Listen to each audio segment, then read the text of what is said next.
Question number 51 दिखाई दे रहा है सबको? जल्दी जल्दी जवाब दे दीजिए भाई। तो स्टार्ट करते हैं। पहले सही था, अब ब्लैक। सचिन भाई कह रहे हैं यस सर। अरविंद जी देख रहे हैं yes. Gautam yes yes. Kuldeep no. Okay now. Okay okay okay, चलिए स्टार्ट हो गया। क्वेश्चन नंबर 51 से स्टार्ट करते हैं हम लोग। इसका मतलब है कि ओके है, लोगों को दिखना शुरू हो गया है। चलिए क्वेश्चन नंबर 51 आपके स्क्रीन पे ये रहा और आपको बताना है कि कार्डियक आउटपुट किसका मल्टीपल होता है। कार्डियक आउटपुट 4 ऑप्शन है, थोड़ा जूम कर दे।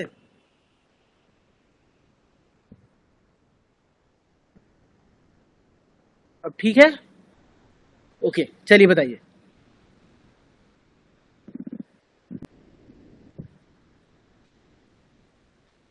कार्डियक आउटपुट किसका मल्टीपल है?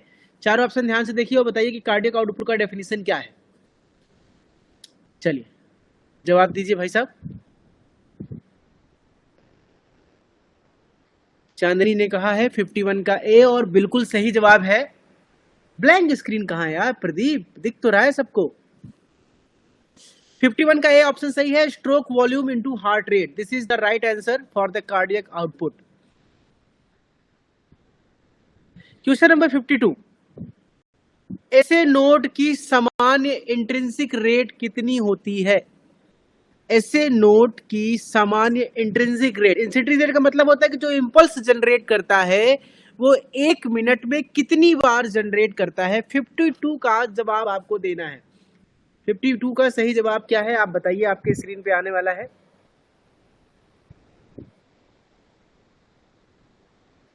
बताइए भाई 52 का सही जवाब क्या है? कि ऐसे नोट 1 मिनट में कितने पल्स जनरेट करता है। सही जवाब है option number C is the correct, 60 से 100 pulse per minute. Question number 53, blood का पीएच कितना होता है? तो मैंने लास्ट क्लास में ही पूछा था, ये क्वेश्चन बार बार रिपीट होता है तो इसमें कुछ खास नहीं है, सबको पता है।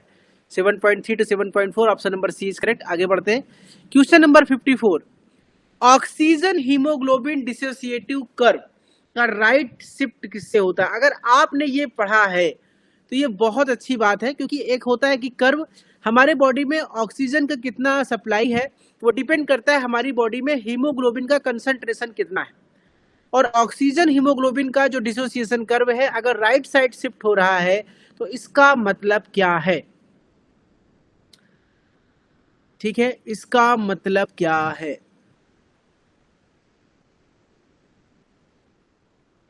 कार्बन डाइऑक्साइड घट गया है, पीएच बढ़ गया है, टेम्परेचर घट गया है, या बीपीसी की वैल्यू जो है बढ़ गई है, 2 से 3 गुना बढ़ चुकी है।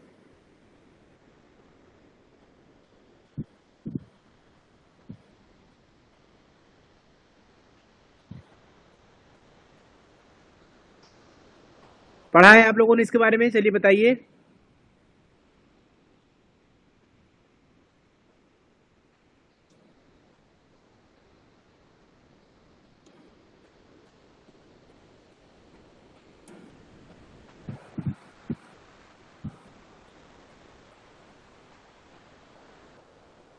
चलिए बहुत लोगों ने जवाब सही दिया, इसका मतलब आपने पढ़ाई किया। 54 पर डी ऑप्शन सही, 2 से 3 गुना जो होता है वो बढ़ जाता है।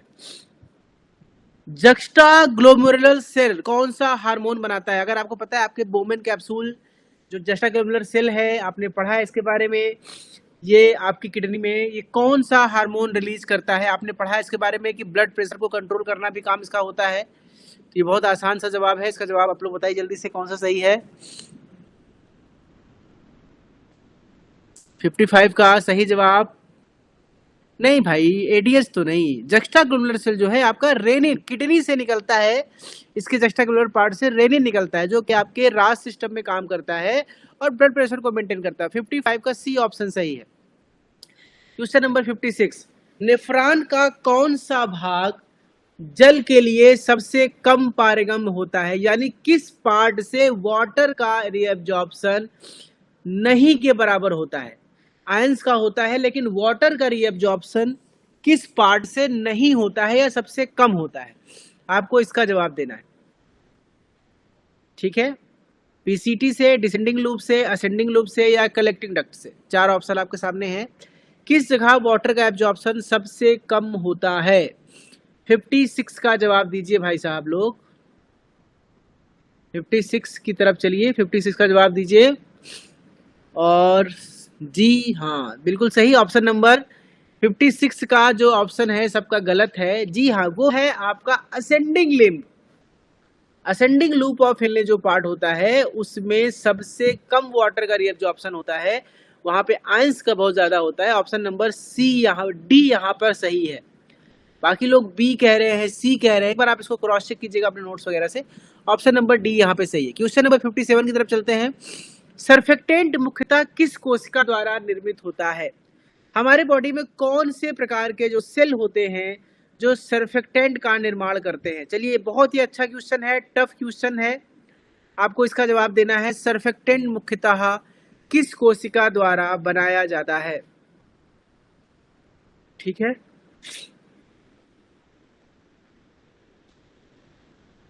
मैं आपको हिंट दे देता हूं कि लंग्स के अंदर इसका फॉर्मेशन होता है, और लंग्स की सेल को कौन सा सेल कहते हैं आपको पता होना चाहिए, उसके हिसाब से आप इसका जवाब दे लेंगे। 57 का जवाब आपको देना है। नहीं, एल्व्यूलाई के अंदर तो नहीं बनता है। जी हाँ, सचिन जी का जवाब बिल्कुल सही है। This is option number B, type 2 pneumocyte cells. नहीं, इसी गलत है बेटा, ऑप्शन बी ट्यूमोसाइट सेल की बात हो रही है। क्वेश्चन नंबर 58 की बात करते हैं। फंक्शनल रेजिडुअल कैपेसिटी FRC, आपने लंग्स कैपेसिटी के बारे में पढ़ा है, तो उसमें होता है ना title volumes, inspiratory reserve volume, expiratory reserve volume. तो उसमें जो फंक्शनल रेजिड्यू कैपेसिटी होता है हमारे हार्ट का, लंग्स का, जो सांस लेने की जो कैपेसिटी होती है, जितना वो नॉर्मल सांस ले सकता है, वो किसके बराबर होता है? फार्मूला अगर आपको याद हो, FRC इक्वल टू क्या? ऑप्शन नंबर 58 का चारों ऑप्शन ध्यान से पढ़िए और बताइए क्या होता है। ठीक है, what is the functional reserve volume residue box? मैं आपको समझा देता हूं थोड़ा सा। हम जब पूरी क्षमता के साथ जब सांस बाहर निकालते हैं उसको जोड़ लीजिए, और उसके बाद निकालने के बाद जो हमारे फेफड़े में सांस बची रह जाती है उसको जोड़ लीजिए। दोनों को जोड़ने के बाद जो वॉल्यूम बनता है उसे फंक्शनल रेजिडुअल कैपेसिटी या फंक्शनल रेजिडुअल वॉल्यूम कहते हैं। अब आप इसका जवाब दे दीजिए, बहुत ही आसान जवाब है भाई साहब। जी हाँ, अरविंद भाई को समझ में आ गया। जी हाँ, बी है। This is the ERV, expiratory reserve volume, respiratory volume plus RV reserve volume. ठीक है, option number B is correct. 59, vitamin B12 का अवशोषण मुख्यतः कहाँ होता है? हमारे इंटेस्टाइन के किस पार्ट में विटामिन B12 एब्जॉर्ब किया जाता है? 59 का जवाब दीजिए आप लोग। चलिए, मैं आपको थोड़ा सा समय दे रहा हूं। 59 का जवाब आपको देना है।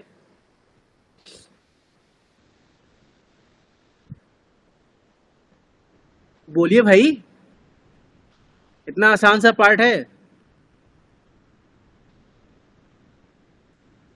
जी हाँ, सही है, option number C is correct, ileum. Question number 60, intrinsic factor किसके द्वारा स्रावित होता है? हमारी बॉडी में एक्सट्रिंसिक फैक्टर होते हैं, इंट्रिंसिक फैक्टर होते हैं जो HCl के रिलीज को इन्फ्लुएंस करते हैं बॉडी में। तो इंट्रिंसिक फैक्टर जो है वो किस सेल के द्वारा रिलीज किया जाता है? 60 का जवाब आपको देना है। ठीक है, चलिए, मैं आपको हिंट दे रहा हूं कि इसी फैक्टर के कारण हमारे बॉडी में हाइड्रोक्लोरिक एसिड का रिलीज जो है वो घटता या बढ़ता है। जी हाँ, बिल्कुल सही जवाब है, option number B is correct. This is the parietal cell. Question number 61, CSF, cerebro spinal fluid मुख्यतः कहाँ बनता है? हमारे ब्रेन के किस पार्ट में CSF का निर्माण होता है? क्वेश्चन नंबर 61 का जवाब आपको देना है। ठीक है, किस जगह पे CSF पाया तो हर जगह जाता है, लेकिन इसका सिंथेसिस किस जगह पे होता है? क्वेश्चन नंबर 61 का जवाब आपको देना है। एक खास एरिया होता है, एक खास ऑर्गन होता है जहाँ पे मल्टीपल लेयर की बाइलाइनिंग होती है, और वहीं से स्टार्ट होता है CSF का फॉर्मेशन। भाई, पायामीटर, ड्यूरामीटर, ये तो ब्रेन की लेयरिंग्स हो गई। अरेक्नोइड, आप लेयरिंग की बात कर रहे हैं। एक इस बीच का एरिया है जहां पे तीनों लेयर आपस में कॉम्प्लेक्स रहते हैं, उसे कोरॉइड प्लेक्सस कहते हैं। ऑप्शन नंबर सी, राजिया बानो जी का जवाब सही है। बाकी अभी किसी ने भी जवाब, राजिया बानो के अलावा सबने गलत जवाब दिया है। क्वेश्चन नंबर 62, न्यूरोट्रांसमीटर एसिटिलकोलिन को विघटित करने वाला एंजाइम कौन सा है? यानी किस एंजाइम की उपस्थिति में एसिटिलकोलिन टूट जाता है दो भागों में, एसिटिक एसिड प्लस कोलिन में। तो एसिटिलकोलिन को ब्रेक करने वाला न्यूरोट्रांसमीटर एंजाइम कौन सा है? बहुत ही आसान क्वेश्चन है, सबको आपको पता है। जी हाँ, it is the cholinesterase enzyme, option number सी।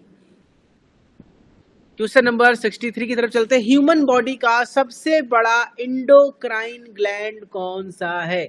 ये भी बहुत आसान जवाब है।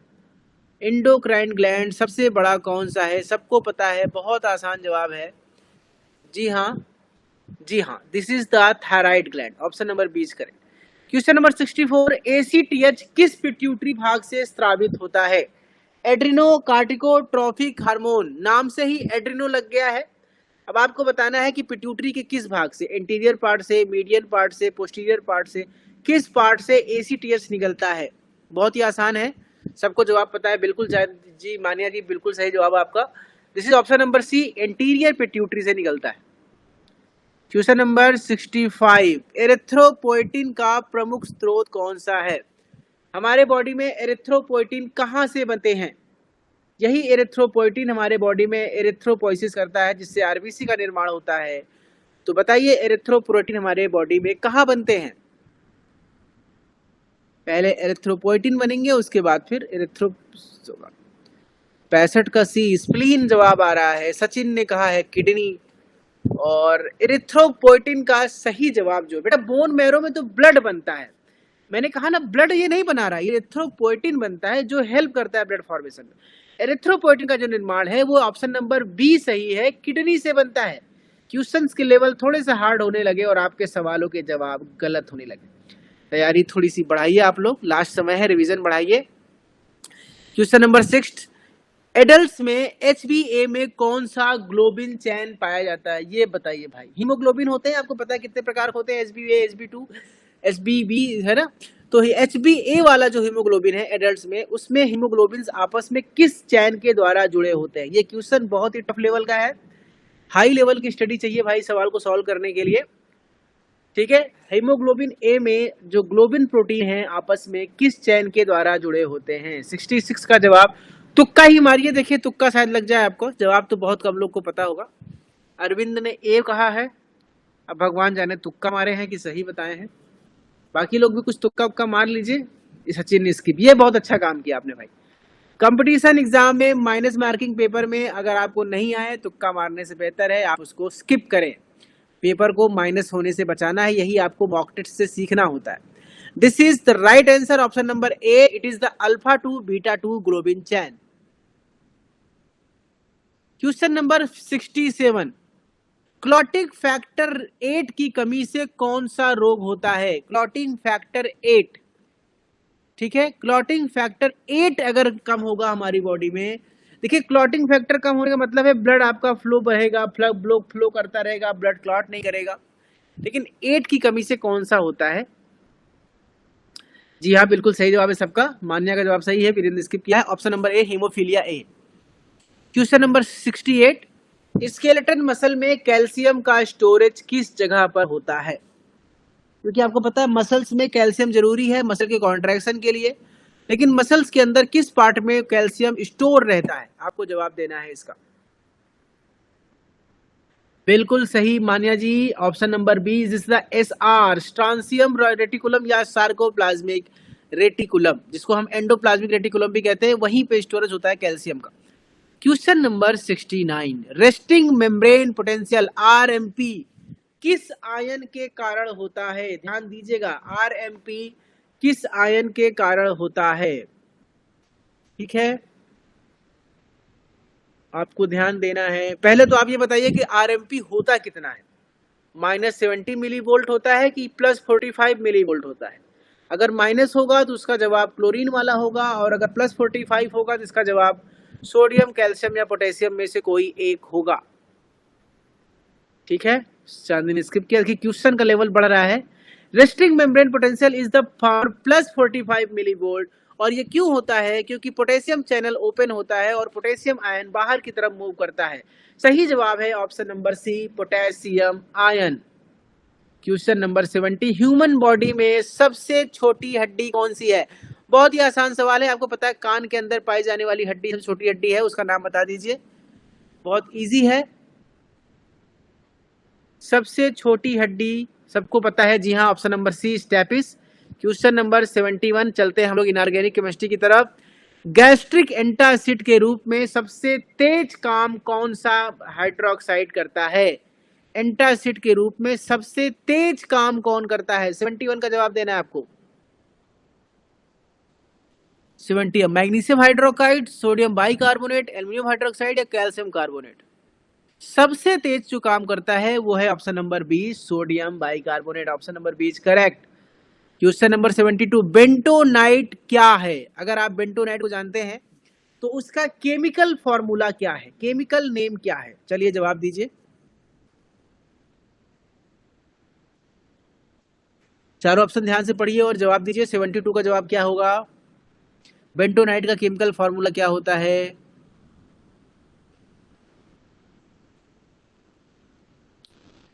This is aluminium silicate. Option number A is correct. Question number 73, limit test of chloride में कौन सा अभिकर्मक यूज होता है?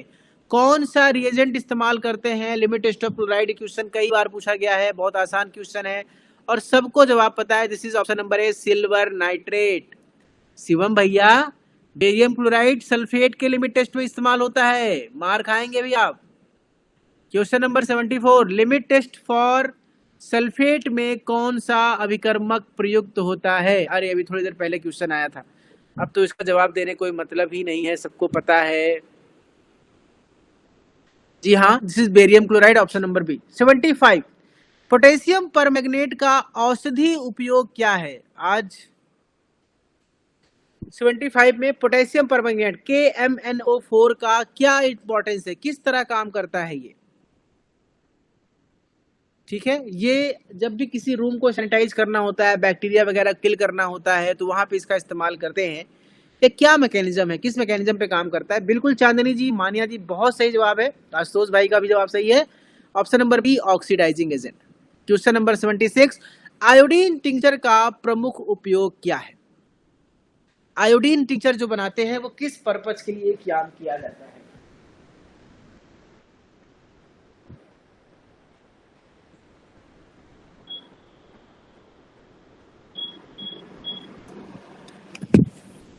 बताइए भाई, आयोडीन टिंचर का काम बताइए जल्दी जल्दी। सबका जवाब 76 का बी आ रहा है, एंटीसेप्टिक, और बिल्कुल सही जवाब भी है, इसमें कोई डाउट नहीं है। क्वेश्चन नंबर 77 की तरफ चलते हैं। फेरस सल्फेट का उपयोग किस रोग में किया जाता है? फेरस सल्फेट का इस्तेमाल, फेरस मतलब आयरन, आयरन मतलब आपको पता है हीमोग्लोबिन कमी है, शरीर में खून की कमी है, उसके लिए कर रहे हैं। तो इसका जवाब बहुत आसान है, किसी को ढूंढने की जरूरत नहीं है। जी हाँ, ऑप्शन नंबर 77 का जवाब अभी तक नहीं आया मेरे पास, आ गया, ऑप्शन नंबर बी आ गया, मानिया का आ गया, रजिया का आ गया, मोनिका का आ गया। जी हाँ, आयरन डिफिशियंसी एनीमिया में। मोनिका जी का जवाब बहुत देर बाद आया है, लगता है कोई क्वेश्चन बहुत देर बाद इनको समझ में आई है। क्वेश्चन नंबर 78, जिंक ऑक्साइड का प्रमुख उपयोग क्या है? जिंक ऑक्साइड किस काम में आता है? बताइए भाई, 78 का जवाब क्या है? जिंक ऑक्साइड, ओके, बताइए भाई, जिसका जवाब आ रहा है। ओके मानिया, वेरी गुड बेटा, बहुत अच्छा। राजिया का भी जवाब सही है, अरविंद का जवाब गलत है, नितेश का जवाब गलत है, ऑप्शन नंबर बी सही है, protectant. Question number 79, sodium thiosulphate किसका एंटीडोट है? किस मेटल के लिए हम सोडियम थायोसल्फाइड को एज ए एंटीडोट इस्तेमाल करते हैं? चलिए चलिए भाई बता दीजिए, सोडियम थायोसल्फेट का इस्तेमाल किस के एंटीडोट के लिए होता है? 79 का बिल्कुल सही जवाब बेटा, ऑप्शन नंबर बी सही है, साइनाइड पॉइजनिंग में इस्तेमाल करते हैं। क्वेश्चन नंबर 80, बोरिक एसिड का उपयोग किस रूप में किया जाता है? बोरिक एसिड का उपयोग किस रूप में किया जाता है? एंटीसेप्टिक, कैथार्टिक, एंटासिड या डायूरेटिक्स? बहुत आसान जवाब है, जी हाँ, यस सही है जवाब सबका। ऑप्शन मानिए बेटा गलत, कैथार्टिक नहीं होता। एंटासिड जो होता है, बोरिक एसिड जो है टॉपिकल एजेंट है, स्किन पे किसी इन्फेक्शन के लिए यूज करते हैं, एंटीसेप्टिक होता है। क्वेश्चन नंबर 81, कैवलिन का प्रमुख उपयोग क्या है? कैवलिन किस काम में आता है? चारों ऑप्शन ध्यान से देखिए और जवाब दीजिए। कैवलिन किस में यूज किया जाता है, किस पर्पज से? 81, वेरी गुड मानिया, very good, this is the antidiarrhoeal agent. Question number 82, milk of magnesium का मेन कंपाउंड क्या है? बहुत आसान सवाल है, बहुत ही आसान सवाल है। मिल्क ऑफ मैग्नीशियम का फार्मूला क्या है? किससे मिलकर बनता है, किसे कहते हैं मिल्क ऑफ मैग्नीशियम? 82 बताइए। 82, मानिया ने कहा बी, वीरेंद्र ने कहा ए, अरविंद ने कहा बी। भाई साहब मैग्नीशियम हाइड्रोक्साइड के वाटर में एक्वस सॉल्यूशन को ही मिल्क ऑफ मैग्नीशिया कहते हैं। व्हाइट कलर का सॉल्यूशन बनता है, एंटासिड की तरह काम करता है। 83, लिमिट टेस्ट ऑफ आयरन में कौन सा रिएजेंट यूज होता है? ये बहुत ही अच्छा क्वेश्चन है, किसी में पूछा गया है। लिमिट टेस्ट ऑफ आयरन में कौन सा रिएजेंट इस्तेमाल किया जाता है? 83 का जवाब दीजिए आप सभी लोग।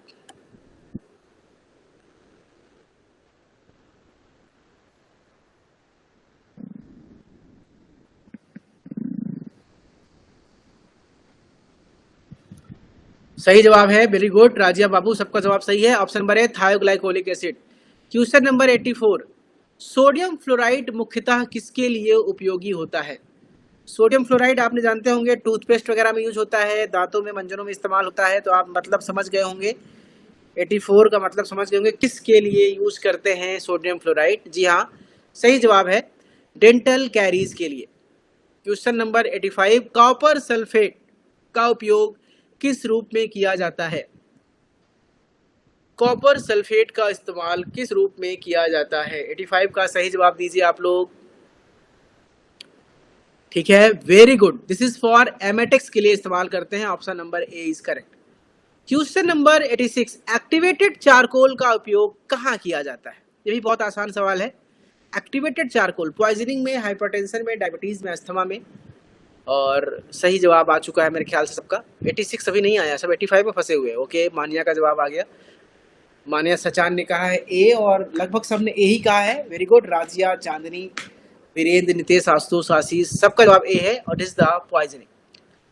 सोडियम नाइट्राइट किस प्रकार की पॉइजनिंग में इस्तेमाल किया जाता है? किस विषाक्तता मतलब किस मेटल की पॉइजनिंग में सोडियम नाइट्राइट का इस्तेमाल किया जाता है? चलिए भाई बताइए जवाब। बहुत अच्छा क्वेश्चन है, ये भी पढ़ा आप किया होगा। थोड़ी देर पहले आपने देखा था साइनाइड की पॉइजनिंग। जी हाँ, उसी की पॉइजनिंग में सोडियम नाइट्राइट का भी इस्तेमाल करते हैं। ऑप्शन नंबर बी सही है। क्वेश्चन नंबर 88, हेवी मेटल की लिमिट टेस्ट में स्टैंडर्ड के रूप में कौन सा धातु आयन लिया जाता है? किसी भी हैवी मेटल की लिमिट टेस्ट करने में हम एज ए स्टैंडर्ड कौन सा मेटल आयन इस्तेमाल करते हैं? 88 का जवाब देना है आपको। हैवी मेटल के लिए कौन सा स्टैंडर्ड मेटल आयन हम लेते हैं? मानिया ने कहा सी, चांदनी ने कहा लेड। बहुत अच्छा, आपने पढ़ाई बहुत अच्छी की, भगवान से पूरी दुआ है आपकी मेहनत बस एक हफ्ते और ऐसे ही बनी रहे और आप सब सिलेक्शन लीजिए और फिर बनारस मुझसे मिलने आइए। मैं वेट करूंगा, कम से कम 10 से 12 लोग मुझसे मिलने बनारस आइए, फिर आपके साथ में बनारस घुमाऊंगा, आपको घाट वाट घुमाऊंगा, दर्शन वर्शन कराऊंगा, यहाँ की चाट वाट खिलाऊंगा। अब बस आप आ जाइए, सारा पैसा खर्चा मेरा, बस आप सिलेक्शन लेके एक बार मेरे पास आइए सब। क्वेश्चन नंबर 88, हैवी मेटल हो गया, this is option number C lead. Question number 8, potash alum का रासायनिक सूत्र क्या है? बहुत आसान क्वेश्चन है, इसको हम एलम कहते हैं, इसको हिंदी में फिटकरी कहते हैं। ठीक है, इसका रासायनिक सूत्र क्या है? इसको एलिब्रेट करके पढ़ते हैं, K2SO4 Al2SO4 का होल थ्राइस 24H2O। तो आप इस तरह से इसको शॉर्ट फॉर्म में क्या लिख सकते हैं? हाँ चांदनी, बिल्कुल कृपा हमारी है, मेरा आशीर्वाद भाई आप सबके साथ। मैं चाहता हूँ आप लोग सिलेक्शन लेके बनारस आइए। ऑप्शन नंबर ए सही है बिल्कुल। क्वेश्चन नंबर 90, मैग्नीशियम सल्फेट का उपयोग क्या है? मैग्नीशियम सल्फेट बेसिकली किस पर्पस के लिए यूज किया जाता है? ठीक है, 90 का जवाब दीजिए। 89 तो हो गया, 90 के जवाब में आइए आप लोग। मान्या ने कहा ये सबसे पहला जवाब मान्या का आता है। बेटा सिलेक्शन आपका श्योर है, मेरा पूरा आशीर्वाद है आपको। ऑप्शन नंबर ए सही है, सलाइन कैथार्टिक। क्वेश्चन नंबर 91, अब आते हैं हम लोग हॉस्पिटल फार्मेसी, क्वेश्चन ले लेते हैं 10-12 क्वेश्चन। हॉस्पिटल फॉर्मूलरी का मुख्य उद्देश्य क्या है? किसी भी अस्पताल में उसके सारे मेडिसिन की ट्रीटमेंट की डिटेल के लिए एक हॉस्पिटल फॉर्मूलरी बनाई जाती है, इसको HF कहते हैं। वो किस पर्पज से बनाया जाता है? आपको जवाब देना है, किस पर्पज से बनाया जाता है?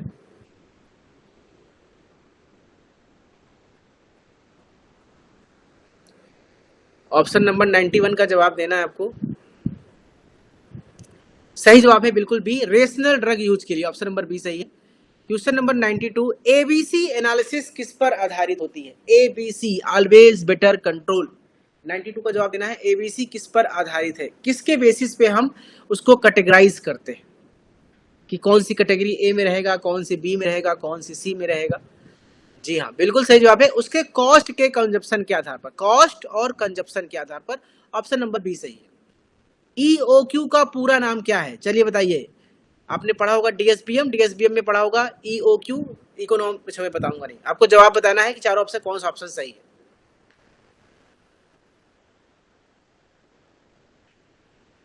ऑप्शन नंबर ए, very good, economic order quantity. Question number 94 में फर्स्ट एक्सपायरी फर्स्ट आउट का संक्षिप्त रूप क्या है? ये तो बहुत इजी है, तो नाम पढ़ के ही समझ में आ रहा है कि क्या है। सबका पहला पहला लेटर पढ़ना और कुछ करना नहीं है, ठीक है। This is FEFO, FIFO। Option number B सही है। 95, नारकोटिक ड्रग में किसी भी ड्रग को बनाने के बाद उसका रिकॉर्ड कितने वर्षों तक रखा जाता है? क्यों रखते हैं?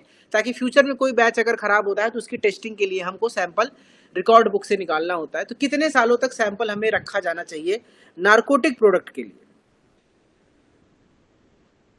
देखिए, नॉर्मल मेडिसिन के लिए जो पीरियड है वो 2 से 2.5 साल का है, लेकिन नारकोटिक के लिए थोड़ी सी ज्यादा अवधि होती है।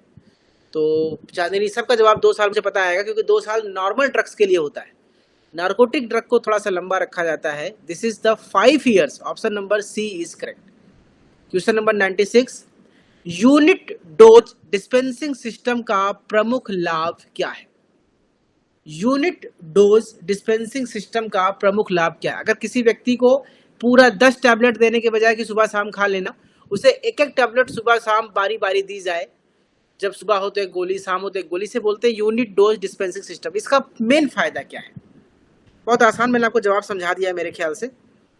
जी हाँ, जब आप किसी मरीज को दवा इकट्ठा दे देंगे, हो सकता है भूल जाए, ना खाए, मिस कर जाए, लेकिन जब आप उसको हाथ में गोली हर घंटे देंगे तो वो मिस नहीं होगा। ऑप्शन नंबर ए सही है, मेडिकेशन एरर कम होता है। क्वेश्चन नंबर 97, पीटीसी का पूर्ण रूप क्या है? यानी पीटीसी का फुल फॉर्म बताना है आपको। बहुत आसान क्वेश्चन है, बताइए जवाब।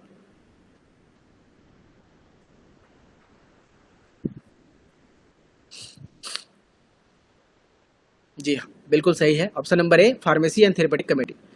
98, TUR का पर्पज क्या है? Drug utilization review. चलिए चारों ऑप्शन ध्यान से पढ़िए और बताइए। 98,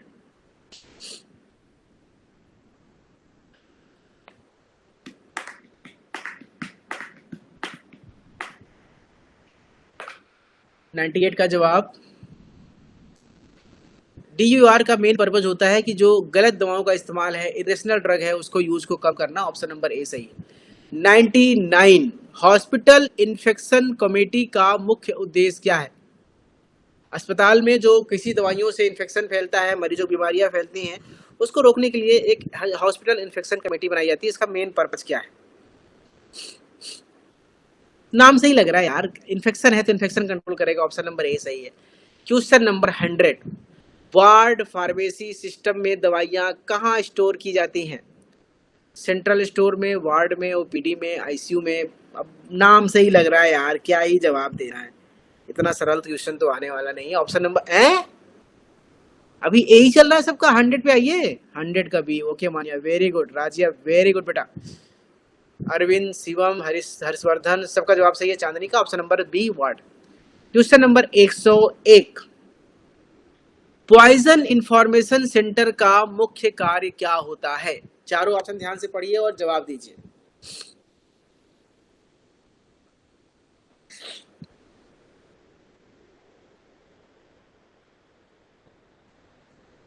चलिए भाई जवाब दीजिए, पढ़िए।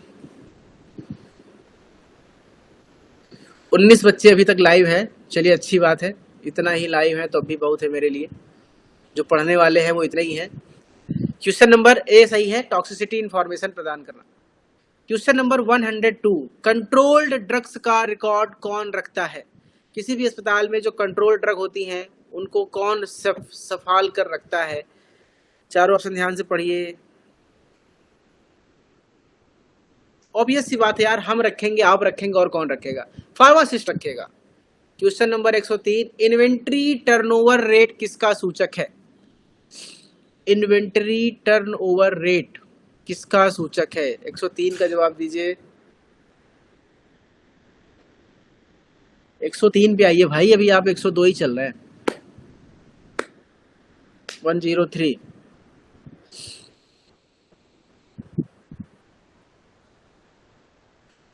बिल्कुल सही जवाब है, स्टॉक मैनेजमेंट के बारे में। 104, ड्रग रिकॉल किस कारण किया जाता है? देखिए ड्रग रिकॉल होता क्या है बेटा, कभी कभी कोई कंपनी अपनी दवाई कोई लॉन्च करती है और दवाई लॉन्च होने के 6 महीने बाद, साल भर बाद पता चला कि वो ड्रग फेल हो गई है, स्टैंडर्ड को पास नहीं कर रही है, टेस्टिंग में फेल हो गई है, तो कंपनियां उस दवाइयों को मार्केट से वापस मंगाती हैं, इसको ड्रग रिकॉल किया जाता है। अब आप बताइए कि ड्रग रिकॉल के रीजन क्या है? मैंने आपको समझा दिया है, जवाब आप दे ही चुके होंगे। जी हाँ, ऑप्शन नंबर ए सही है, अगर ड्रग सब स्टैंडर्ड क्वालिटी की हो जाती है तो। 105, लासा ड्रग का मतलब क्या है? चलिए फुल फॉर्म बताइए लासा ड्रग का, देखते कितने लोग बता पाते हैं।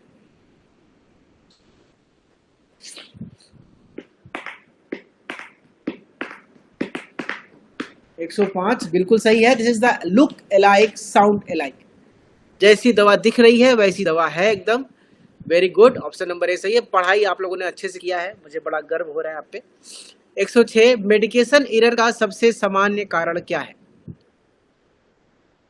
मेडिकेशन एरर का सबसे सामान्य कारण क्या है? चार ऑप्शन ध्यान से पढ़िए, किस कारण से ज्यादा मेडिकेशन एरर होता है? अगर फार्मासिस्ट अपने मरीज से सही से बात ना करे, उसको दवाइयां समझाए ना, तो दिक्कत बढ़ जाती है। This is option number A, communication failure. Question number 107, biomedical waste rule के अनुसार येलो बैग में कौन सा वेस्ट डाला जाता है? चलिए चारों जवाब ऑप्शन पढ़िए, येलो बैग की बात हो रही है।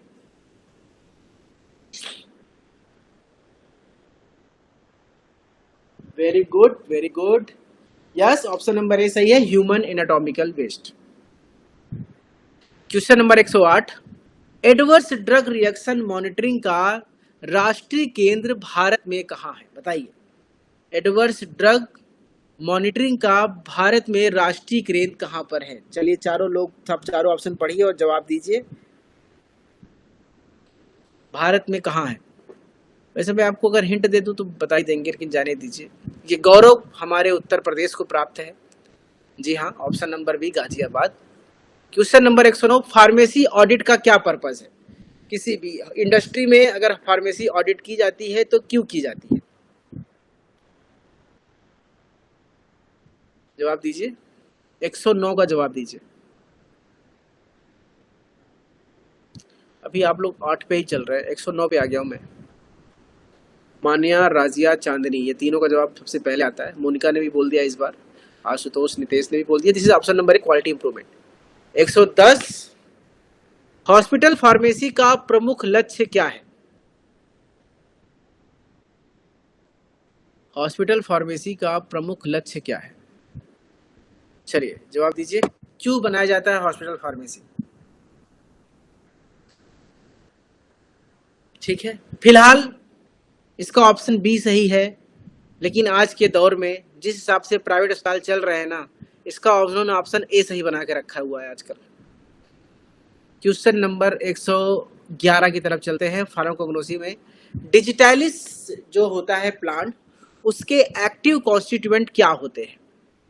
डिजिटैलिस से कौन सा, अब आपको पता ही होगा, this is the cardiac glycoside मैंने बता ही दिया, डिजिटैलिस पुरपुरिया, तो उससे क्या मिलेगा सबको पता है, option number B, glycoside. Question number 112, senna का मुख्य कंपोनेंट क्या है? सेना प्लांट से क्या मिलता है? ये भी नाम से देख के एकदम साफ साफ दिख रहा है, क्या है? सेना से मिलता sennoside, sennoside, option number B सही है। क्वेश्चन नंबर 113, रॉल्फिया से प्राप्त एल्कलॉइड कौन सा होता है? किस प्रकार का एल्कलॉइड रॉल्फिया से प्राप्त होता है? रॉल्फिया का पूरा नाम होता है रॉल्फिया सर्पेंटाइन। हिंदी में कहते हैं सर्पगंधा। चलिए जवाब दे दीजिए। सर्पगंधा हिंदी में है और अंग्रेजी में भी सर्प वर्ड आता है।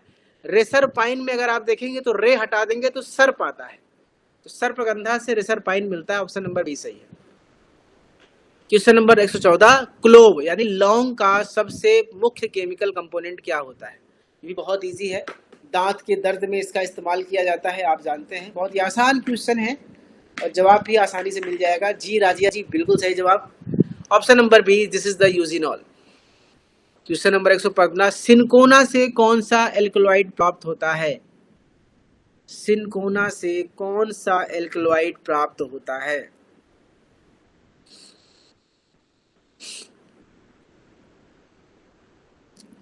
सही जवाब है ऑप्शन नंबर ए, क्विनीन।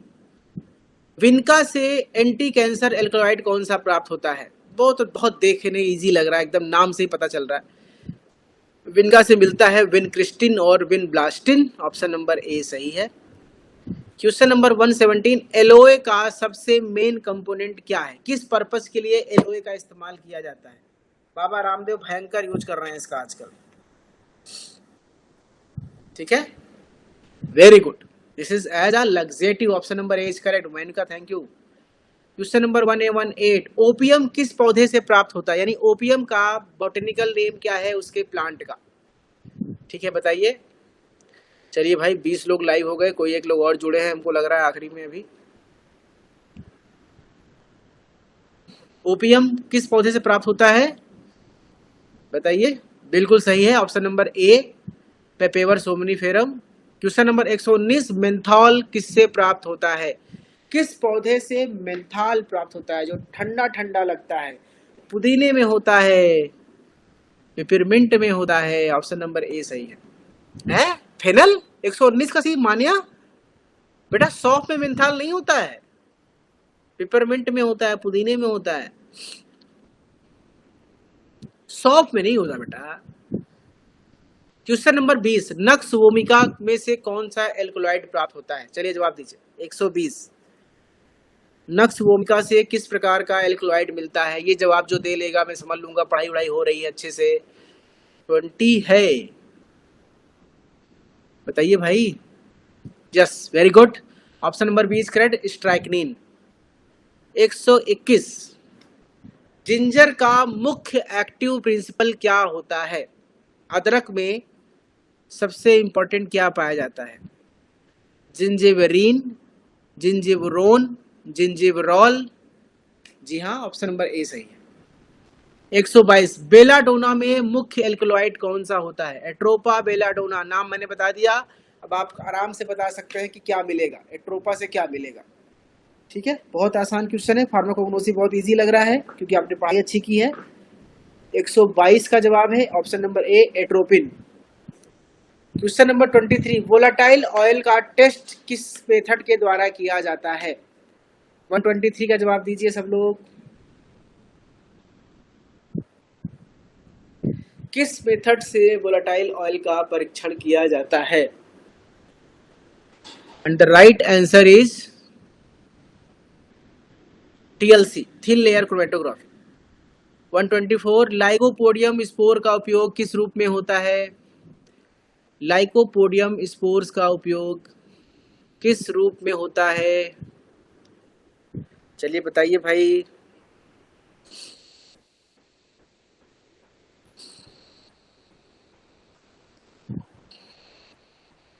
सही जवाब है option number A, as a dusting powder. Question number 125, ipecac का प्रमुख उपयोग क्या है? इपेकुआना नाम सुना होगा, इपेकैक का प्रमुख उपयोग क्या है? 125, जी हाँ, खांसी के सिरप में इस्तेमाल होता है इपेकुआना, ऑप्शन नंबर ए, इपेकैक एक्सपेक्टोरेट। 126, अब मैं बोलते बोलते थक गया हूँ भाई, मुझसे बोला नहीं जा रहा है, या तो कहो मैं केवल क्वेश्चन के स्क्रीन सामने रखूं और आप लोग जवाब दो, या फिर मैं बंद करूं क्लास। पानी वानी भी नहीं लाया हूं, तब थक गया हूं बोलते बोलते। 126 बताइए भाई, फेनल का प्रमुख घटक क्या है? ठीक है, ऑप्शन नंबर ए सही है, एंथियोल, एंथियोल। 127, धतूरा में प्रमुख एल्कलॉइड कौन सा होता है?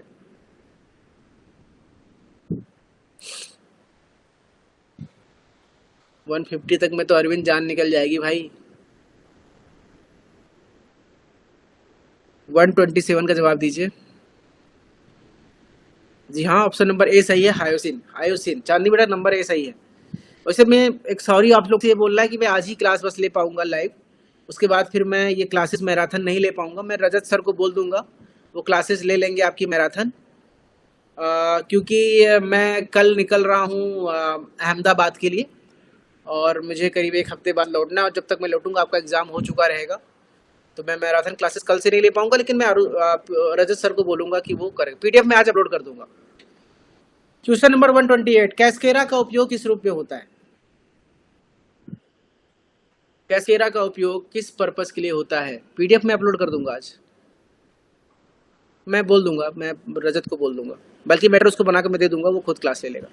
128, कैस्केरा का उपयोग, वेरी गुड, ऑप्शन नंबर ए, लैक्सेटिव। 129, स्टार्च की पहचान के लिए कौन सा रिएजेंट इस्तेमाल किया जाता है? स्टार्च को टेस्ट करने के लिए हम कौन से रिएजेंट यूज करते? बहुत इजी है, उसको डालने पर स्टार्च ब्लू हो जाता है, सबको पता है, बहुत इजी है। जैसे इसको डालते हैं स्टार्च ब्लू हो जाता है।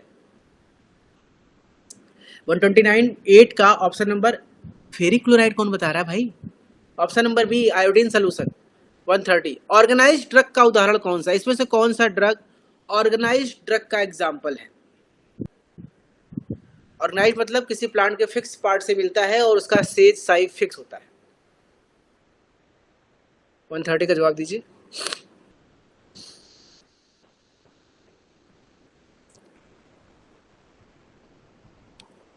जी हाँ, 130 पे आइए भाई। एलोए नहीं बेटा, एलोए लिक्विड फॉर्म में मिलता है, उसका तो कोई सेज साइज फिक्स होता ही नहीं, लीफ के अंदर के उसके पार्ट से मिलता है। सही जवाब है लीफ, सेना लीफ, ऑप्शन नंबर 3, लीफ पूरा पूरा पार्ट होता है। 131, ब्रेक इवन पॉइंट, बीईपी, वो कौन सा पॉइंट है? आपको एग्जांपल, इसको चारों ऑप्शन देख के बताना है। BEP, break even point.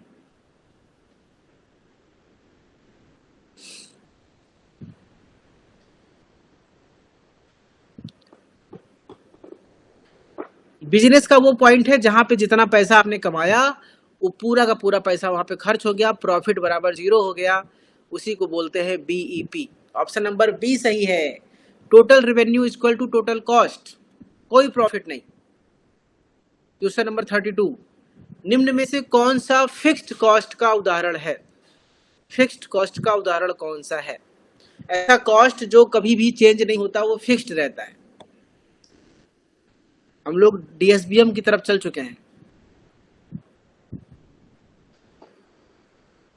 भाई। अगर किसी भी इंडस्ट्री में कोई चीज जोड़ा जा रहा है तो मटेरियल का कॉस्ट ऊपर नीचे हो सकता है, पैकेजिंग कॉस्ट घट बढ़ सकता है, सेल का कमीशन घट बढ़ सकता है, लेकिन जो कमरे की बिल्डिंग का किराया है वो 1 साल तक फिक्स रहता है। ऑप्शन नंबर सी सही है भाई साहब। 133, इन्वेंट्री कंट्रोल में एबीसी में ए कैटेगरी की वस्तुएं किस, जो एबीसी में कैटेगरी ए की जो वस्तु होती है वो क्या होती है? किस कैटेगरी, ए कैटेगरी की वस्तु में क्या होती है, खास तो बताने आपको।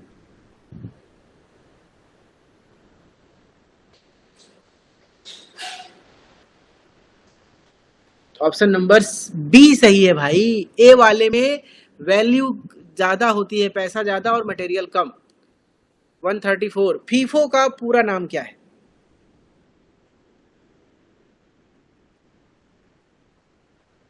वन 134 का जवाब दीजिए।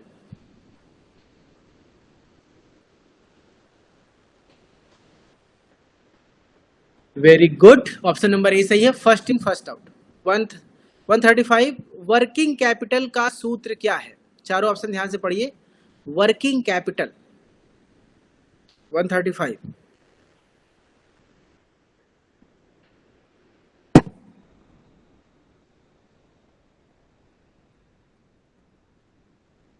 सही जवाब है option number A, current asset equal to minus current liability. इसको हटा दीजिए तो आपका वर्किंग कैपिटल निकल जाता है। 136, बैलेंस शीट किसकी स्थिति दर्शाती है? 136 का जवाब देना है, बैलेंस शीट किसकी स्थिति दर्शाती है?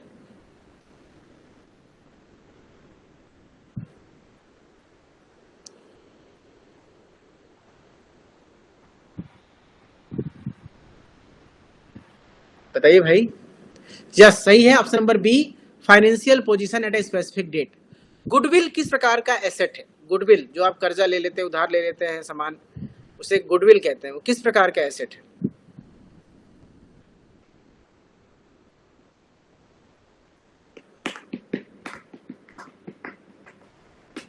Yes, very good Manya, very good.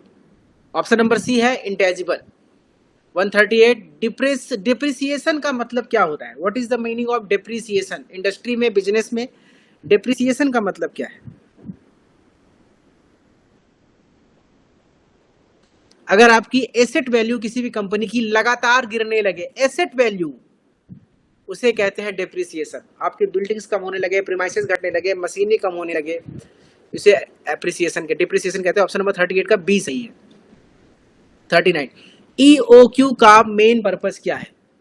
Economic order quantity का मुख्य उद्देश्य क्या है?